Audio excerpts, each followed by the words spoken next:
Hi, Sheri. Thank you for being here today with me. I'm so excited about this podcast. Yeah, good morning. This is my first podcast. I'm very excited. Oh, it's amazing. And I found you through Instagram. Yeah. Um, and I saw your gorgeous portraits and I was intrigued. And I was looking for artists' work to share. Um, for what is going on right now. Yeah. Iran is going through another revolution, and Right. even though I made my own artwork relating to what's going on right now, I wanted to share other artists' work as well, to inspire artists to do the same, Yeah. because I feel like we need to bring more awareness as artists. Right. And so I just loved what you were doing. Oh, thank you. And I want you to tell us a little bit about your journey as an artist, how you started, and just a little bit more about yourself. Okay. Um, I've been here in the United States for 44 years. I came here before the first revolution of 1978. I came here to go to university and go back to Iran, and live my life. But when I came here, the revolution happened and I could never go back. I mean, I have been back to visit, but it's not a place that I wanted to live. I went to university to study medicine, like every other Iranian, right? After a few months, I decided that's not what I really want to do, and I want to pursue my art. At the same time, the whole revolution started. So my work in university was very political, all black and white, and I need a lot of printmaking. So it was all about the killing of people and people being in jail, and women had to start the hijab. So the whole period was very dark. And after a while, we all got used to it, right? I had family living in Iran, and because of the revolution, I wasn't able to get my master's in art because they wouldn't allow my parents to send money. Art was not recognized as an education. So I stopped going to school. I got a job. Then I got my MBA, totally changed my field, until I got married and had kids. So once I had kids, I started drawing for the kids a little bit. And when I started helping the school, I realized there is really a need for children to do art. And public schools started stopping art education for the kids. So I started teaching art privately at my own studio.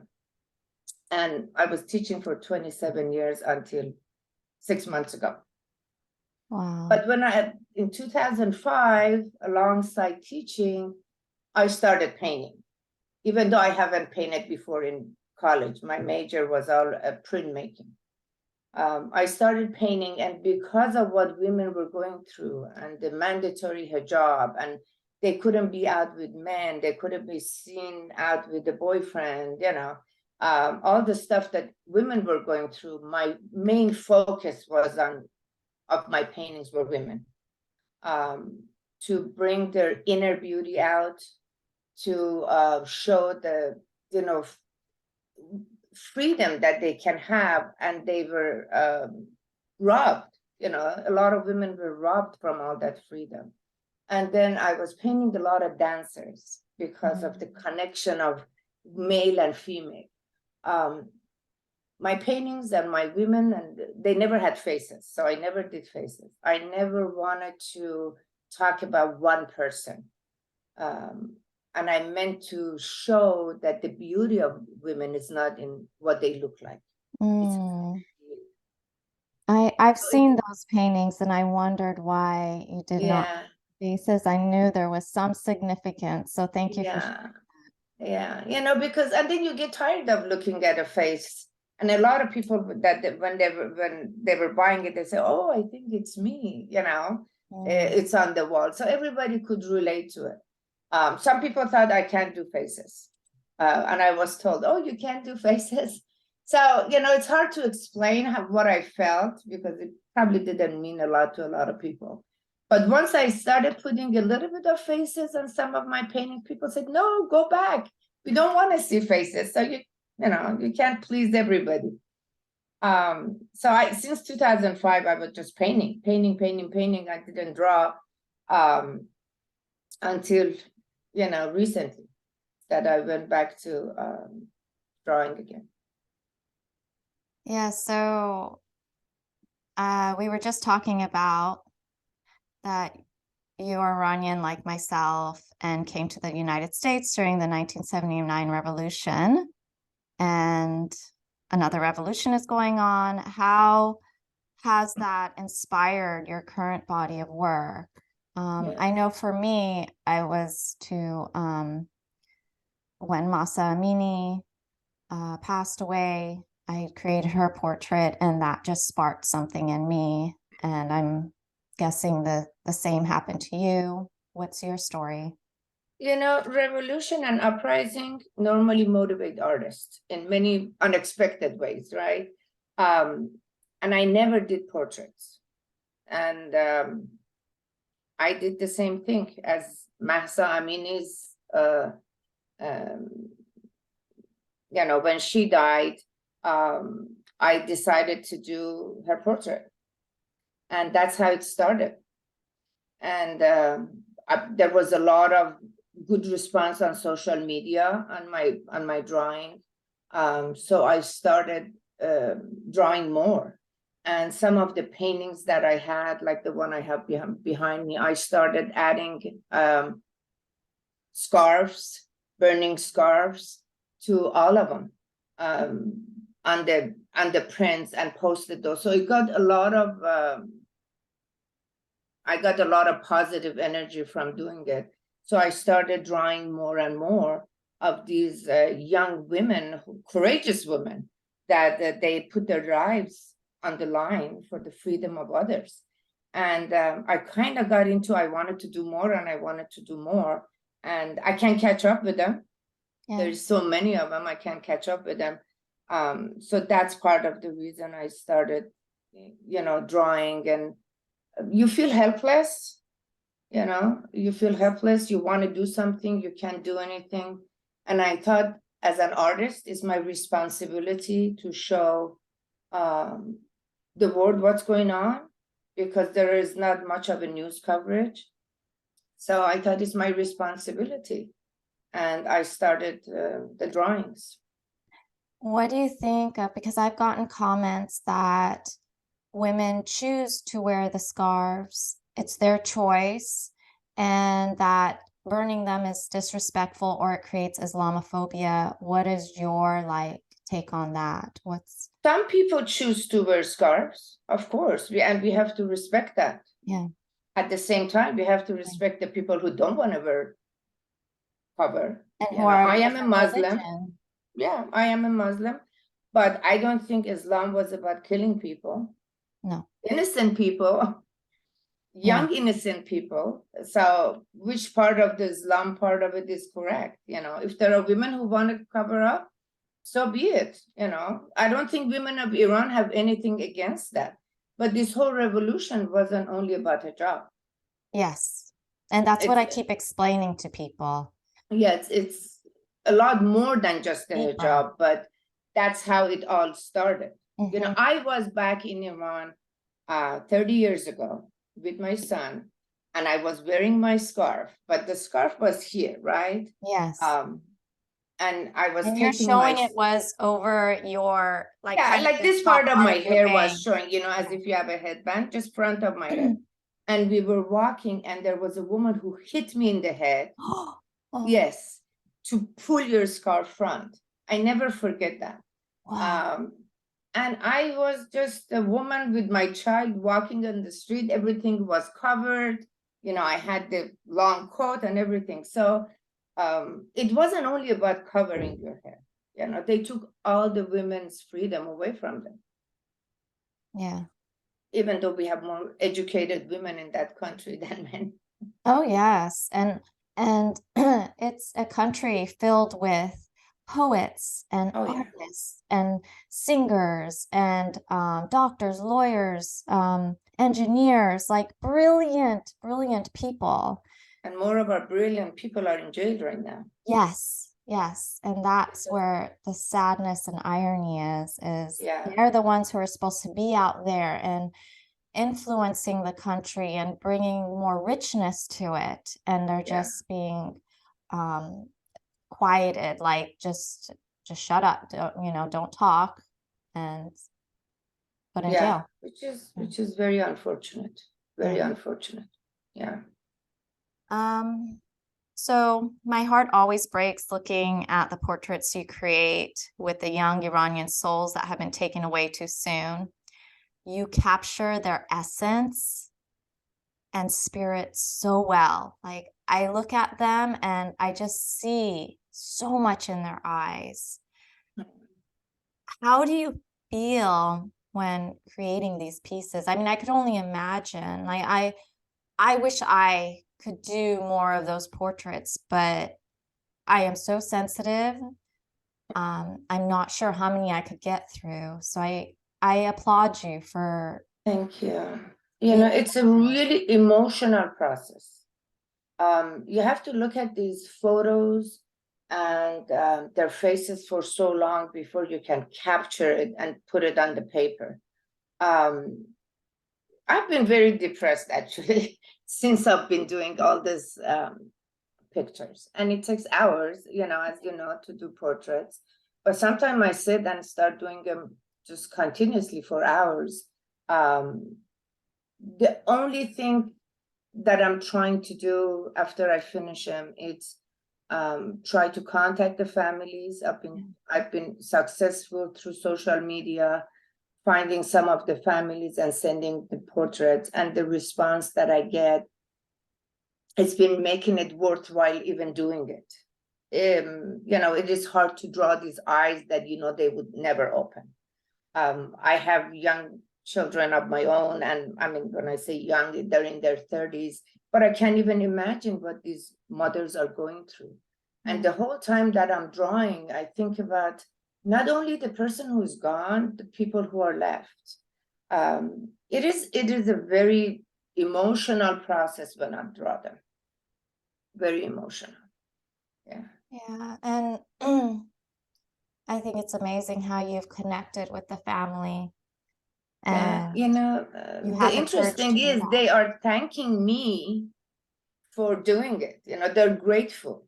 And part of it was I wanted them to know that we outside the country, we're behind them, Yes. and we feel their pain, and we're in mourning, the same as them.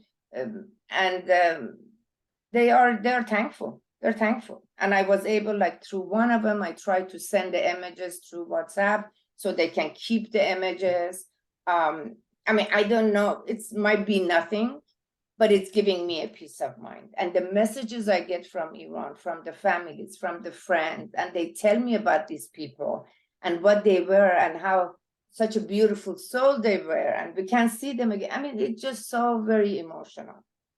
And I've gone really deeper and deeper into this. So it's not that I'm just drawing faces anymore. Yeah. Oh no, you're doing so much more. Yeah. So much more.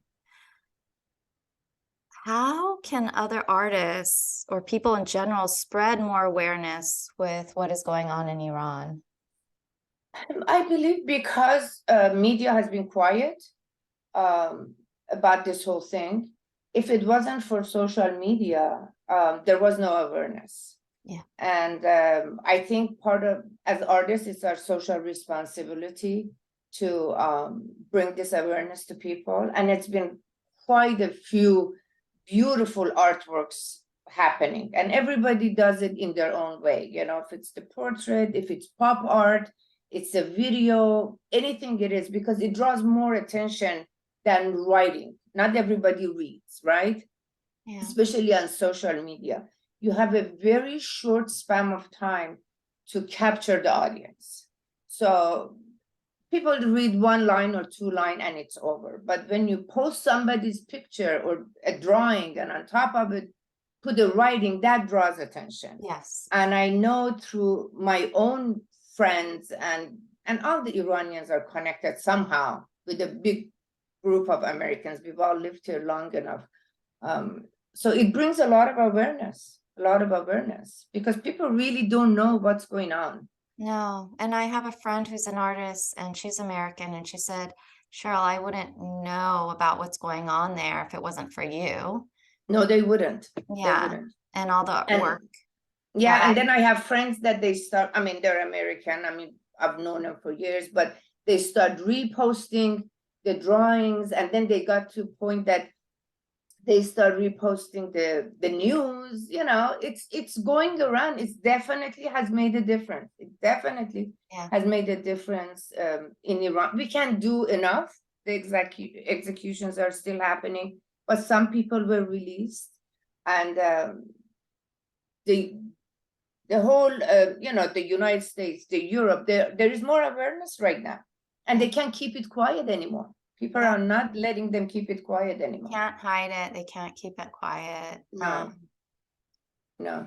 Yeah, and I always talk about how my own dad was imprisoned in Evan prison for really it was nothing. And this, when I saw it on fire, it like really triggered something in me. And I just thought, and he passed away 5 years ago, but it made me think about him and how I want to honor him and his legacy. Of and course. what he went through. And he just suffered so much there and had PTSD. And people don't know what is truly going on over there. And I feel like now the world is starting to wake up, and it's because of social media. And I always talk about too that if I was there, I wouldn't be able to create the art I create. I do body art, and it wouldn't be something that would be allowed, or I would get in trouble. Yeah, you know, recently we had an artist who was, they say, committed suicide, but you know, because she was drawing or painting all this social stuff, she was only 22, 23 years old. As an artist, we couldn't do what we do right now. There was no way. No. You know. So I'm especially always, as a woman artist. Yes. So I'm always, and I even did a podcast on that, on being grateful for the freedom that we have here, and we're able to express ourselves the way we want and not get in trouble for it. You know, and not having the freedom, it sounds like you don't realize it until it's all taken away from you. Yes. You know, even as a woman, that you can't wear whatever you want, you can't go anywhere you want, you can't talk to anyone you want. It's just, you can do anything. You know, you can't socially be walking on the street with another man. You can sit down and have coffee with them. It's a lot more than just covering your hair. The covering your hair is nothing compared to the other stuff that they've taken away from people. Yeah, well, and not to be able to dance, like to dance in public. I mean, how can you not? Like, I love to dance, and to think that you would get in trouble to dance in the streets or anywhere out in public. Because dance is freedom, right? Yes, it's expression, it's art. Yes. Yeah, so it's unfortunate. And this is, obviously it has, but has art healed you in any way? You know, art calms me more than anything. It's like a meditation for me. Yes. I am normally not a calm person. I'm all over the place. I do one thing and I leave it halfway and go, I don't know, maybe I have ADD. But art is the only thing I can do. Sit down for hours and hours and just do it. And I love the peacefulness of it. I love it that I do it all by myself. I don't paint or draw in front of other people. And it's always a me time with it. You know, it's like I'm meditating, or, you know, if you do yoga, or you do, you know, all that kind of stuff that you do for yourself, it really, really calms me more than anything. And I think this process of doing these portraits has been healing me. The fact that I'm feeling very, very helpless, connecting with their parents and doing these portraits, it's really helping me. Oh, I'm Because you sure. always feel, what can I do? What can I do to help, right? You can't send money back to Iran right now. No. And people, they're all over giving demonstration, which is, I admire that. I live so far away and remote right now. I'm not close to anything, but this is the only thing I can do. Yeah. Yeah. And I also feel it's a meditation for myself. Yeah. I love lighting a candle whenever I paint. And my mind, I always talk about how our mind goes into the monkey mind where it's chatter and it's just Yeah. going on and on. But creating or painting is a time where it all shuts down. All shuts down. You don't think about anything else. Anything else. You're just in that moment. Yeah, I teach, so I used to teach a lot more than now, but most of the adults who would come to class or the wine and art classes that I had, they say, oh, we forgot about our kids. We had a 3-hour class and everybody says, oh my God, I didn't know it was so calming. I didn't think about my kids. I didn't think about dinner. I didn't think, all the stuff that it's in our mind. Yes. We don't think about any of that stuff. It just, I don't know what happens. It's just complete shut off your brain from anything outside. I agree. And I used to do those art and wine nights for the Yeah. moms too, and Yeah. they would look forward to it every time. And Yeah. it was a time to unplug and decompress and Yeah. just be calmer. Yeah, and it wasn't about the outcome, right? It's always about the process. Yeah. It's the process that you That's what I can, always say. yeah, sit down for 2-3 hours and just calm your mind. Yeah. And there was a mom who she said, but I don't like the process. And I Well, said, you because know what? That's okay. because sometimes in those classes there's competition. People Yeah. see somebody else is doing it well. That's why when I was teaching in my classes, I had 10 students, they don't do the same thing. They do 10 different things. And I work with each one of them because I don't like that competition. Yeah. Art is so different. And you draw what you see, but then you have to feel it too, right? You have to put some of yourself in it. And it won't come if everybody is doing the same thing. I think that's part of the problem in those classes. Everybody's kind of competing. Yes, I agree. I always talk about that. Don't look at your neighbors, compare yourself. And yeah, but people love it. People love it. People love it. And everyone has a different energy. So if I sat down and tried to copy your work, it would not look. It would not come out the same. It just wouldn't. Yeah. So I always tell people, put that aside and just create from your heart. Yeah. Do you have any advice for the creative spirits out there? The only thing is just don't be afraid, because a lot of people are afraid the result is not good, or I'm not as good as so and so. You can't compare yourself with others. Everybody brings something different in this world, right? We all have certain capabilities, certain talents, and it's all different. I admire your work, you admire my work, but it's so different. Yes. Right? You tap into certain people, I tap into different people.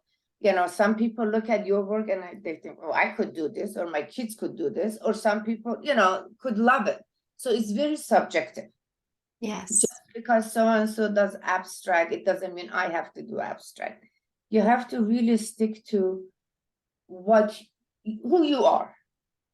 It might sound very cliche, but with art, whoever you are, it comes out. Yes. No matter how much you try. And don't be afraid of trying new things. I did paint for years. I studied printmaking that I haven't touched for 40 years. And now I started drawing. And I never thought I can do portraits, to be honest with you. But I started it and it's been kind of successful right now. And so just try new things. You don't want to be doing the same thing. It's kind of being in a rut. Change is good. Change is good. Yes, I think a lot of artists also get recognized for a certain style of work, Yeah, and maybe that work sells a lot and they get, I guess, trapped in it, yeah, maybe because of their audience. So yeah. to take that risk, I feel is important. You know, as artists, we kind of have to accept that we get rejected a lot. Yeah. Yeah. Um, I have very um, thick skin now after all these. yeah, you know, and if it wasn't, I mean, social media has definitely helped us, Yeah. and internet, that we can sell on internet. But a lot of times people buy the artist, not the art. Yeah. So they have to somehow relate to you. You Yeah. know, maybe if I would have done what you do, people wouldn't be interested, but people are interested in who you are and what's in your mind. Yeah. So it's completely different. It's completely different. But we have to kind of have thick skin. A lot of rejection for artists. You know, you go to galleries, it's a rejection. You cannot do art to sell. Yeah. It has to come from the heart. Right. But unfortunately, we have to make a living. Yeah. You know, some of us are luckier than the other ones. You know, our life is not dependent on the art. Yeah. Um, you know, having married and have families and stuff. But I think when you sell your piece of art, it's just a validation that my work was good. Yeah. So somebody bought it, right? Yeah. And I have friends who are artists and they make a living just from being an artist, and they've been doing it for many years and they Yeah. were able to get through those Yeah. hurdles and Right. be successful. But it does help to have other streams of income and to Right. keep But you know, a lot of time when you sell your work, either you have to be you have to do something public, like publicly, you said? public likes. Yeah. People like, you know. Yeah. Yeah. You Yeah. can draw a lot of let's say revolutionary stuff and ask people to buy it. Yeah. You know, people don't want that. Yeah. People want something happy that makes them feel good, Yeah. or you They're know, gonna give hang them in their good home. energy, give Yeah. them good energy to hang at home, you know. Yeah. Absolutely. And whatever you do, people want something different. For a period of time, I did a lot of large flowers. So you have a red flower, they say, oh, do you have it in blue? You know, you have a blue flower, they want it in people always want something different. Yeah. So you can't please everybody. As an Yeah. artist, you have to realize, you have to choose, do I want to do this so people like it? Or do I want to do this because I want to do it? Yes. You know, Yeah. that's the whole thing. Yeah. You know, like doing these portraits I'm doing now, I'm doing hours. I don't expect anybody to buy it. You know, I've been asked from few different sources that they want me to have an exhibition, which that's why I started doing the artwork from smaller size. I was just doing them 8x10. Now I'm going to 18x24, but it's not for selling or making money. This is right now is because this is what I want to do, to help. Help whoever I can. I don't know if it touches one person, Yeah. that's good enough. Yeah. Again, that's coming from your heart and soul and creating a healing space, not only for yourself, but for others. And I hope so. I hope so. I feel it is. And when I see you drawing, and even though it's so difficult to see because every time you're doing a new portrait, it's someone else that you realize is gone. Yeah. And that's someone's daughter or son, and they're Oh, I just so know. young. Yeah. But when I see it as an artist, I don't know, it's a way of bringing more light. Yeah. And that's More what we need in the awareness, world. definitely. Yeah. Definitely more awareness. Yeah. Yeah, we need more awareness, we need more light. And I feel artists can do that. And so I thank you, and tell us where people can find you and see more of your work. You know, I'm on Instagram more than anything, hours a day.